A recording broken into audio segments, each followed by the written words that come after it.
पीरजादा अब्बास सिद्दीकी से पूरी बातचीत आपने देखी। अब देखिए किस तरह बंगाल के दंगल में मौलाना वर्सेस मौलाना की लड़ाई छिड़ी है।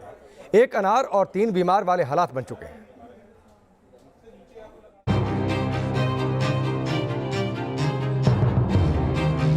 যে ফ্রান্সে ওই জারো সন্তানটাকে জাহান্নামে পৌঁছালো।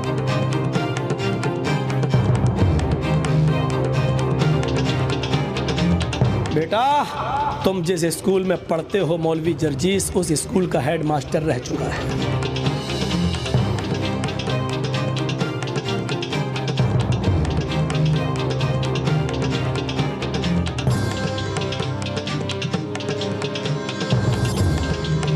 बार बार उसमें दे रहा है ममता का मौलाना, टीवी पे हेडिंग चला रहा है, दिखा रहा बात ममता का मौलाना।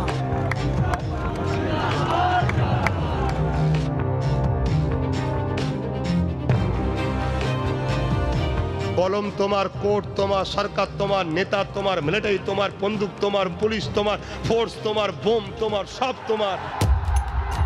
बंगाल की सियासत में मुसलमान सबसे बड़ा फैक्टर है।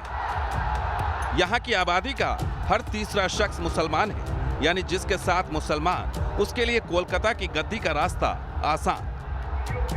इस बार बंगाल चुनाव में जिस तरह से असदुद्दीन ओवैसी और पीरजादा अब्बास सिद्दीकी की एंट्री हुई है, उससे सबसे ज्यादा परेशान ममता बनर्जी है। यही वजह है कि दीदी के पक्ष में मुसलमानों को एकजुट रखने की कमान एक मौलाना ने संभाल ली है।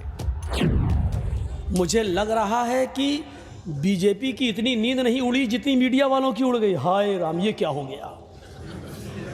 मौलाना जर्जी सबको एक ना कर दे। बार बार उसमें दे रहा है ममता का मौलाना, टीवी पे हेडिंग चला रहा है, दिखा रहा बात ममता का मौलाना। मैंने नाम तक नहीं लिया, मैंने सिर्फ ये बात कही कि लोगों तुम बहुत समझदार हो, बड़े नुकसान से बचने के लिए छोटा नुकसान अगर करना पड़े तो कर देना। इस वक्त हम बंगाल में यही पोजीशन में है। ममता के इस मौलाना का परिचय आप इनके तकरीर से ही समझ सकते हैं। कहने को तो इस्लाम का पैगाम पहुंचाना इनका काम है, धर्म को सरल भाषा में जनता तक पहुंचाना है, लेकिन जलसे में जब मौलाना साहब की जुबान खुलती है तो सिर्फ घृणा दिखती है। प्रधानमंत्री मोदी के लिए घृणा, तिरस्कार। मुसलमानों लिखो, मैं जिंदा रहूं तो मुझसे पूछना, मर जाऊं तो दुआ के लिए हाथ उठाना।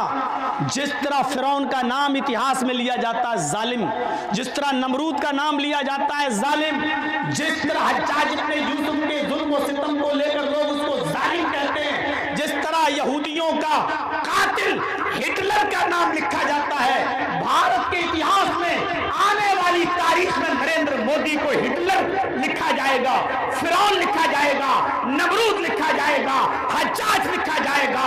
इसका आने वाले इतिहास में इसका नाम जालिमों में शुमार होगा, जालिमों में।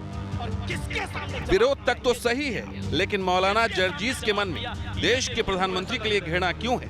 सवाल ये भी है कि इस मौलाना का असली मकसद क्या है और ये क्यों इतने बेचैन? 2016 में टीएमसी को बंगाल के 41% मुसलमानों ने वोट दिया था, तो कांग्रेस को 19% और लेफ्ट को 24% मुसलमानों का साथ मिला था। दरअसल इस बार बंगाल चुनाव में असदुद्दीन ओवैसी और पीरजादा अब्बास सिद्दीकी की एंट्री से हड़कंप है। हड़कंप हर तरफ है, क्योंकि किसी को पता नहीं कि ओवैसी और सिद्दीकी फैक्टर कितना काम करेगा। हालत ये हो गई है कि मुस्लिम वोट के लिए एक अनार 3 बीमार वाली हालत है।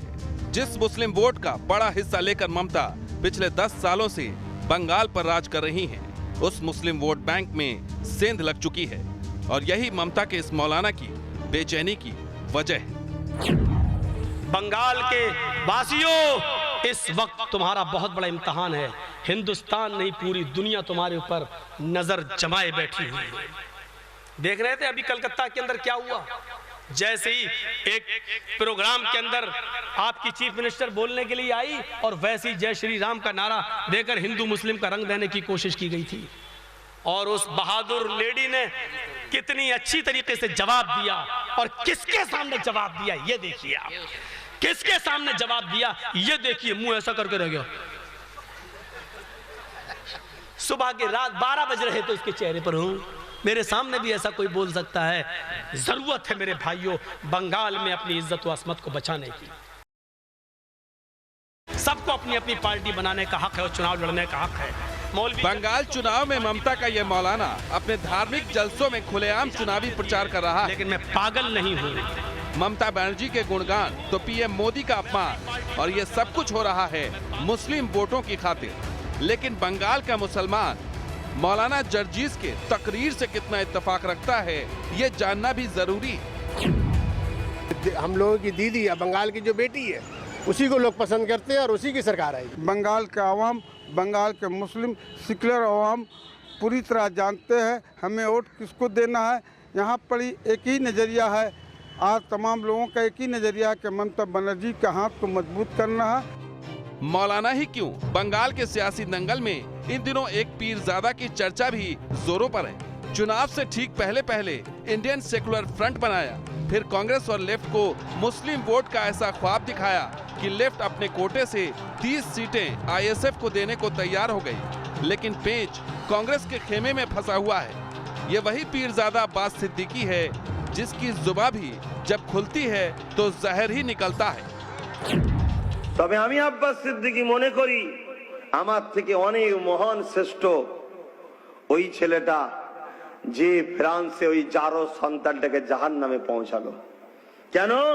ও শহীদ বেহিসাব জান্নাতি হয়েছে। জোরে বলুন সুবহানাল্লাহ। तो सुना आपने, फ्रांस में आतंकी वारदात को अंजाम देने वाले आतंकी का ये गुणगान कर रहा है, तो वहीं हिंदुस्तान के लिए, हिंदुओं के लिए बद्दुआ मांग रहा है। আমরা গুটি কত মুসলমান ইন্নাল্লাহর মা সাবরিন নাই বলেই নিলাম, তারপরও মায়ের লালরা করে পাচ্ছে না করতে, খোদার গজবে শিকার হচ্ছে। আরো হবে, আরো হবে। যেমন চীনে করোনা এসেছে, এই ভারতে খোদার গজব আসবে খুব শিগগিরই, দেখ না। अब इन तस्वीरों को देखिए। रविवार को कोलकाता के ब्रिगेड परेड मैदान में रैली के दौरान कांग्रेस नेता अधीर रंजन चौधरी भाषण दे रहे थे। सोच को बदलो, सितारे बदल जाएंगे, कश्तियां बदलने की जरूरत नहीं। इसी बीच मंच पर पीरजादा की एंट्री क्या हुई, कांग्रेस नेता अधीर हो गए। मंच पर पीरजादा को देखकर पब्लिक ने ऐसी हूटिंग की जिससे अधीर रंजन का मूड खराब हो गया। अधीर रंजन ने पीरजादा से दुआ सलाम तक नहीं किया। इस वाक़े के 24 घंटे भी नहीं बीते थे कि अधीर रंजन की तरफ से गठबंधन पर सवाल उठने लगे। लेट पार्टी के साथ हमारा अभी तक फैसला नहीं हुआ है कि हमारा हिस्से में कितने सीट आएंगे। बीच में अगर कौन क्या कहते हैं मुझे पता नहीं, क्योंकि हमारी चर्चा लेट पार्टी के साथ होते हैं। दरअसल जिस अब्बास सिद्दीकी की पार्टी आईएसएफ के साथ गठबंधन पर कांग्रेस में सवाल उठ रहे हैं, वो अब्बास सिद्दीकी लेफ्ट और कांग्रेस के गठबंधन को लेकर क्या राय रखता है, आप खुद देख लीजिए। আর আমি চাইছি বাম কংগ্রেসকে এই মুহূর্তে 2021-এর জন্য একটা সিট সমঝোতা করতে, শুধুমাত্র 21-এর জন্য। 21-এর পরে ওদেরও প্রতিশোধ লব আমরা। কথা বুঝছেন না, বোঝেন না? কেন ওরাও তো অনেক জ্বালিয়েছে। तो देखा आपने, अब्बास सिद्दीकी के दिल की बात इस तकरीर से सामने आ गई। पहले तो गठबंधन करेंगे, मुस्लिम वोट के नाम पर सीटों की सौदेबाजी करेंगे, और जब मकसद पूरा हो जाएगा तो इस्लाम को बदनाम करने के नाम पर उसी लेफ्ट और कांग्रेस से बदला भी लेंगे। ये तो आपने पीरजादा अब्बास सिद्दीकी का पूरा मंसूबा समझ लिया, लेकिन मौलाना जर्जीस अंसारी जो खुलेआम ममता के लिए अपने जलसे में प्रचार कर रहा है, उनका मंसूबा भी समझ लीजिए। जानते हो लोग, मौलाना जर्जीस साहब नीतीश के फेवर में बोल दें तो नीतीश तो हमें एमएलसी बना देगा। और आजकल की सियासत कैसी है आप क्या समझते हो? मौलाना जर्जीस यहाँ बैठे, मेरे पास ऑफर नहीं आया। कौन सी पार्टी ऐसी है कि जिसने मौलाना जर्जीस को राज्यसभा का मेंबर बनाने का ऑफर नहीं दिया? कोई एक पार्टी बताओ कौन सी। तो देखा आपने, चाहे वो पीरजादा अब्बास सिद्दीकी हो या फिर मौलाना जर्जीस अंसारी, हर किसी ने ख्वाब पाल रखा है। किसी को सत्ता की मलाई चाहिए तो किसी को राज्यसभा का टिकट। ऐसे में बंगाल के मुसलमानों को इस बार समझना होगा कि उनके लिए बेहतर कौन है, किसने पिछले 70 सालों से सिर्फ और सिर्फ आश्वासन के नाम पर उन्हें ठगा है, तो किसने सबका साथ सबका विकास नाम पर बिना किसी भेदभाव के काम किया है? और ये फैसला जलसे से नहीं बल्कि ईवीएम के बटन दबाने से होगा। Team news nation.